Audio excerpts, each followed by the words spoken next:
Assalamualaikum warahmatullahi wabarakatuh. Perkenalkan, nama saya Indah Triaziza, kelas 12 MIPA nomor absen 8. Di sini saya akan melakukan praktikum kimia tentang korosi pada paku. Tujuan praktikum ini yaitu menentukan faktor-faktor yang mempengaruhi terjadinya korosi atau perkaratan besi selama 7 hari. Berikut alat dan bahan serta cara kerjanya. Berikut alat dan bahannya. Pertama, 6 buah paku dan amplas. Kedua, 6 gelas plastik. Ketiga, air mineral. Keempat, asam cuka. Kelima, sendok. Keenam, garam. Ketujuh, plastik. Kedelapan, karet gelang. Dan kesembilan, air panas. Cara kerjanya. Pertama, beri tanda pada masing-masing gelas berupa huruf, yaitu A, B, C, D, E, dan F di setiap masing-masing gelas yang akan digunakan. Kedua, siapkan 6 paku dan amplas, kemudian amplas satu persatu paku tersebut sampai halus dan mengkilap.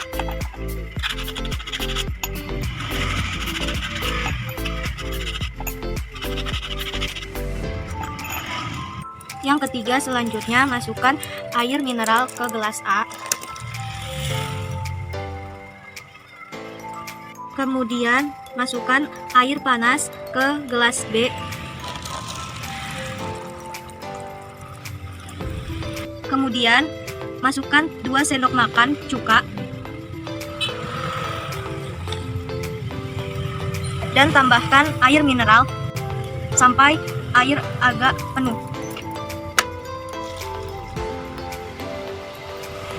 Lalu aduk hingga merata.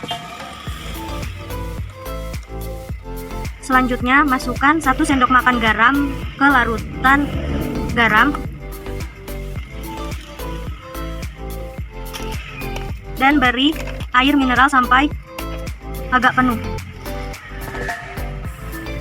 Kemudian, aduk hingga merata. Selanjutnya, untuk gelas E dan F, biarkan gelasnya kosong. Langkah ketiga, masukkan masing-masing gelas dengan 1 paku di setiap gelas sampai paku tenggelam.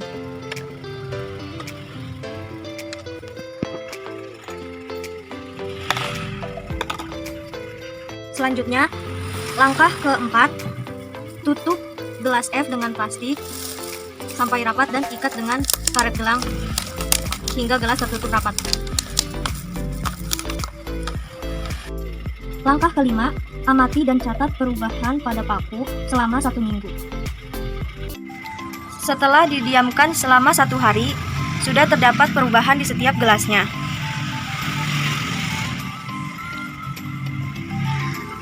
Gelas A, yaitu air mineral, larutan air mineralnya sudah berubah warna, sedikit mengeruh, dan pakunya sedikit berkarat. Kemudian gelas B, air panas. Air panasnya sudah berkeruh, agak berkeruh, dan pakunya berkarat. Lalu gelas C, yaitu larutan asam cuka atau CH3COOH. Larutan asam cukanya airnya sudah jernih, tidak ada perubahan, dan pakunya tidak berkarat. Selanjutnya gelas D, yaitu larutan garam atau NaCl.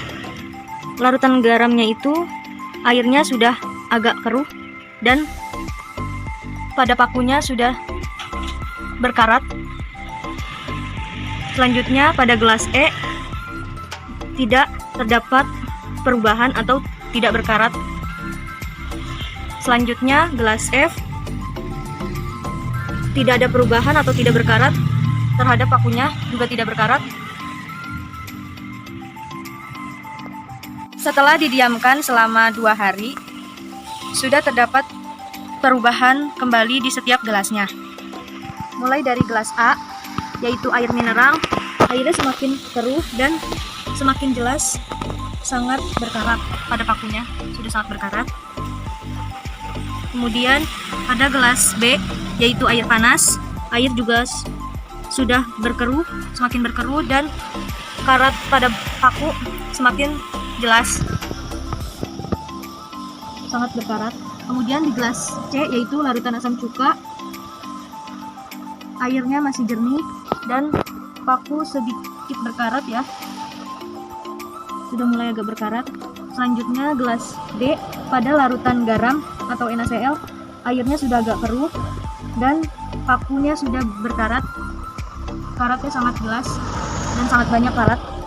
Kemudian di gelas E yang kosong dan terbuka, tidak ada perubahan dan tidak berkarat terhadap pakunya. Kemudian gelas F yang gelasnya tertutup tanpa terisi apapun, sama tidak ada perubahan dan tidak berkarat pada pakunya. Setelah didiamkan selama 3 hari, sudah terdapat perubahan di setiap gelasnya. Gelas A, airnya semakin menguning dan semakin jelas karat pada pakunya, semakin banyak karatnya. Pada gelas B, yaitu air panas, airnya semakin menguning dan semakin jelas karat pada pakunya, sangat berkarat ya. Selanjutnya pada gelas C yaitu larutan asam cuka atau CH3COH, larutannya semakin jernih, tetap jernih dan paku semakin hitam, semakin jelas karatnya. Selanjutnya pada gelas D yaitu larutan garam atau NaCl, larutannya semakin menguning dan pakunya semakin berkarat, karatnya sangat jelas, sudah kecoklatan. Selanjutnya pada gelas E yang terbuka, tidak ada perubahan pada pakunya, tidak berkarat. Selanjutnya pada gelas F yang tertutup oleh plastik, sama tidak ada perubahan pada karatnya atau tidak berkarat. Diamkan selama 4 hari, sudah terdapat perubahan kembali di setiap gelasnya. Gelas A yaitu air mineral, airnya semakin menguning dan paku semakin berkarat, tampak jelas karatnya, karat banyak karat. Gelas B yaitu air panas, airnya semakin keruh, tampak jelas karatnya, semakin penuh karatnya, coklatan, sangat banyak karat. Selanjutnya pada gelas C yaitu larutan asam cuka atau CH3COH, airnya tetap jernih dan pada paku semakin menghitam, tampak jelas pakunya sudah menghitam. Selanjutnya pada gelas D yaitu larutan garam atau NaCl, airnya semakin keruh dan karatnya semakin banyak, coklatan dan karatnya semakin jelas, penuh karat. Kemudian gelas E yang terbuka tanpa terisi air, tidak ada perubahan atau tidak berkarat pada pakunya. Kemudian gelas F yaitu yang tertutup oleh plastik, tidak diisi dengan air, tidak ada perubahan pada pakunya atau tidak berkarat. Setelah didiamkan selama 5 hari, sudah terdapat perubahan kembali di setiap gelasnya. Gelas A yaitu air mineral, airnya tampak semakin keruh dan karat pada pakunya semakin jelas, pakunya berkarat. Gelas B yaitu air panas, airnya semakin berkeruh dan pakunya semakin berkarat, tampak jelas sekali karatnya, kecoklatan. Gelas C yaitu larutan asam cuka atau CH3COOH, larutannya tetap jernih dan pakunya tampak jelas, sudah mulai menghitam, sangat menghitam, tampak jelas, berkarat. Kemudian gelas D yaitu larutan garam atau NaCl, larutannya semakin mengeruh dan karat pada pakunya semakin jelas, semakin kecoklatan karat pakunya. Jelas sekali karatnya. Kemudian gelas E yang terbuka tanpa terisi air, tidak ada perubahan pada pakunya atau tidak berkarat. Kemudian gelas F yang tertutup dan tidak terisi oleh air, tidak ada perubahan juga pada pakunya atau tidak berkarat. Setelah didiamkan selama 6 hari, sudah terdapat perubahan kembali di setiap gelasnya. Gelas A yaitu air mineral, airnya semakin mengeruh dan pakunya semakin berkarat.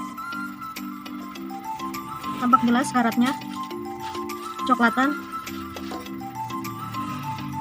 Gelas B yaitu air panas, airnya semakin mengeruh dan tampak jelas pakunya berkarat, karatnya semakin jelas,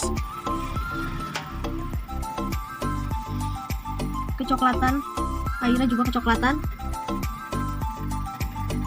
Gelas C yaitu larutan asam cuka atau CH3COOH, larutannya semakin jernih, tetap jernih, pakunya semakin berkarat, tampak jelas pakunya menghitam. Jelas sekali pakunya mulai menghitam, sangat jelas hitamnya. Gelas D yaitu larutan garam atau NaCl, larutannya semakin berkeruh, keruh sekali, dan pakunya semakin berkarat, karatnya sangat jelas, sangat banyak, coklatan, jelas sekali karatnya, berkarat. Kemudian gelas E yang terbuka tanpa terisi air, pakunya tidak ada perubahan atau tidak berkarat. Kemudian gelas F yang tertutup oleh plastik, pakunya tidak ada perubahan juga dan tidak berkarat.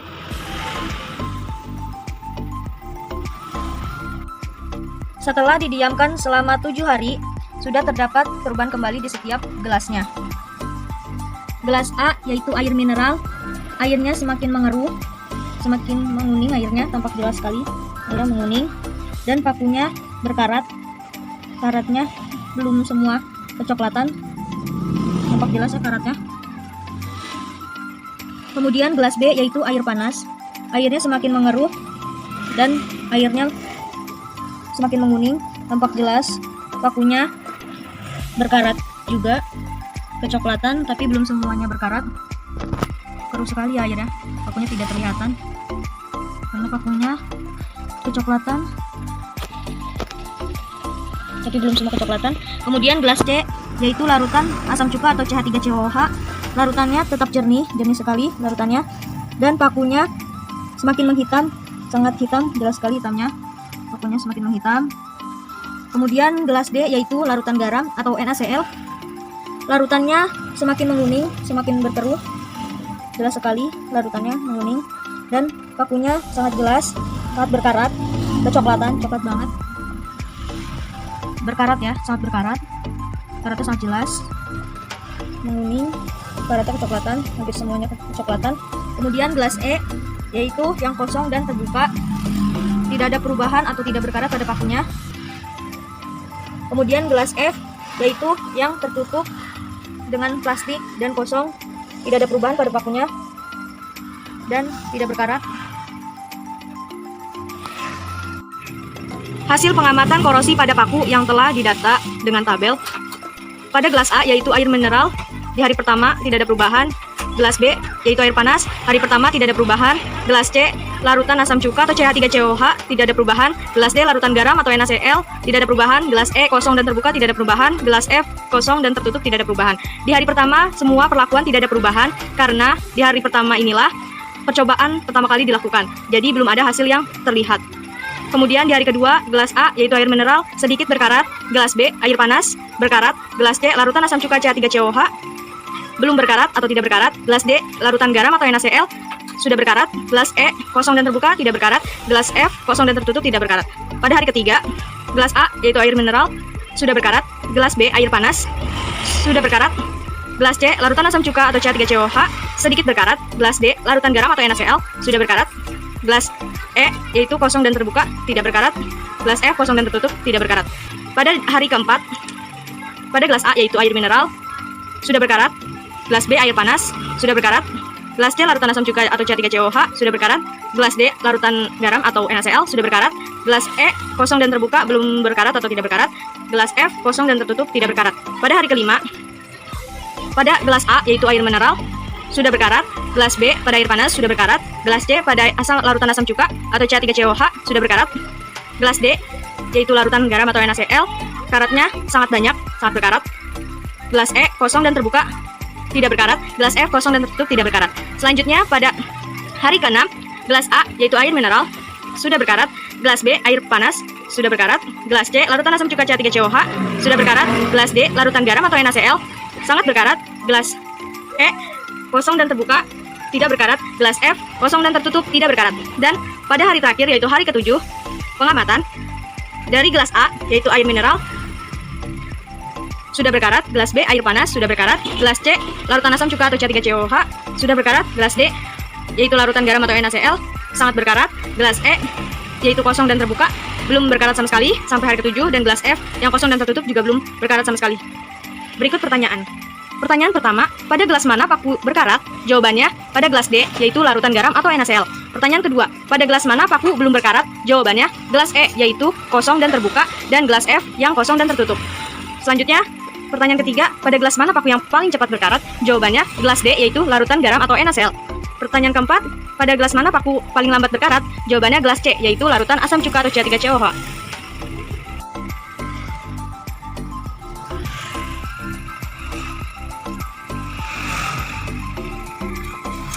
Hasil rendaman paku pada larutan air mineral, pakunya kecoklatan, sangat jelas warna pada pakunya coklat. Selanjutnya, paku yang dilarutkan pada gelas B, yaitu air panas, tampak jelas pakunya berwarna coklat tua, jelas sekali, berkarat. Kemudian,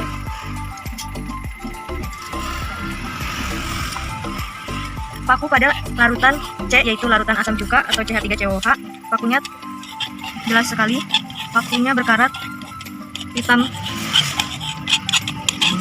dikarati oleh warna hitam. Selanjutnya, paku yang dilarutkan pada gelas D, yaitu larutan garam atau NaCl, pakunya sangat jelas warnanya, sangat banyak ya paku karatnya, coklatan, karat sekali, sangat menempel coklatnya. Selanjutnya, paku yang pada gelas E, kosong dan terbuka, tidak ada karat, tidak ada perubahan. Selanjutnya, paku pada gelas F yang tertutup, tidak ada perubahan atau tidak berkarat. Berikut hasil larutan dari rendaman paku. Pertama, pada gelas A, yaitu air mineral, larutannya ada kayak hitam-hitam, coklatan, warnanya kuning, muda, tidak terlalu keruh sekali. Selanjutnya, gelas B, yaitu air panas, larutannya agak keruh sedikit, lumayan keruh, tampak jelas ya pada rendaman pakunya. Kemudian, gelas C, yaitu larutan asam cuka atau CH3COH, larutannya sangat jernih dan larutannya bersih, jernih sekali. Kemudian, larutan garam atau NaCl, larutannya agak keruh sekali ya, tampak jelas coklat larutan pakunya. Kemudian, gelas E yang terbuka tanpa terisi apapun, tidak ada perubahan, tidak ada apa-apa ya. Dan gelas F yang tertutup selama 7 hari, tidak ada perubahan, tidak ada apa-apa. Kesimpulan, korosi secara umum adalah rusaknya benda-benda logam yang disebabkan oleh pengaruh lingkungan. Proses korosi dapat dijelaskan secara elektrokimia, misalnya pada proses perkaratan besi yang membentuk oksida besi. Secara elektrokimia, proses perkaratan besi adalah peristiwa teroksidasinya logam besi oleh oksigen yang berasal dari udara. Berikut gambar proses terjadinya korosi atau perkaratan besi. Korosi pada besi terjadi karena kontak dengan air. Pada besi tersebut ada yang menjadi anode dan ada yang menjadi katode. Berikut reaksi terjadinya korosi atau perkaratan besi.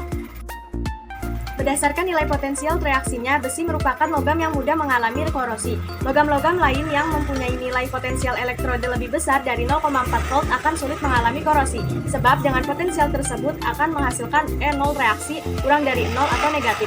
Ketika kontak dengan oksigen di udara, logam-logam perak, platina, dan emas mempunyai potensial elektrode lebih besar dari 0,4 volt sehingga sulit mengalami korosi. Faktor penyebab korosi atau yang mempercepat korosi. 1. Air dan kelembaban udara. Dilihat dari reaksi yang terjadi pada proses korosi, air merupakan salah satu faktor penting untuk berlangsungnya korosi. Udara lembab yang banyak mengandung uap air akan mempercepat berlangsungnya proses korosi. Kedua, elektrolit. Elektrolit asam atau garam merupakan media yang baik untuk terjadinya transfer muatan. Hal ini mengakibatkan elektron lebih mudah untuk diikat oleh oksigen di udara. Air hujan banyak mengandung asam, sedangkan air laut banyak mengandung garam. Oleh karena itu, air hujan dan air laut merupakan penyebab korosi yang utama. Ketiga, permukaan logam yang tidak rata. Permukaan logam yang tidak rata memudahkan terjadinya kutub-kutub muatan yang akhirnya akan berperan sebagai anode dan katode. Permukaan logam yang licin dan bersih akan menyebabkan korosi sulit terjadi, sebab kutub-kutub yang akan bertindak sebagai anode dan katode sulit terbentuk. Keempat, terbentuknya sel elektrokimia. Jika dua logam yang berbeda potensial bersinggungan pada lingkungan berair atau lembab, dapat terbentuk sel elektrokimia secara langsung. Logam yang berpotensialnya lebih rendah akan segera melepaskan elektron ketika bersentuhan dengan logam yang potensialnya lebih tinggi, serta akan mengalami oksidasi oleh oksigen dari udara. Hal tersebut mengakibatkan korosi lebih cepat terjadi pada logam yang potensialnya rendah, sedangkan logam yang potensialnya tinggi justru lebih awet. Sebagai contoh, paku keling yang terbuat dari tembaga untuk menyambung besi akan menyebabkan besi di sekitar paku keling tersebut berkarat lebih cepat. Itu saja yang saya dapat sampaikan, kurang lebihnya mohon dimaafkan. Wabillahi taufiq wal hidayah. Wassalamualaikum warahmatullahi wabarakatuh.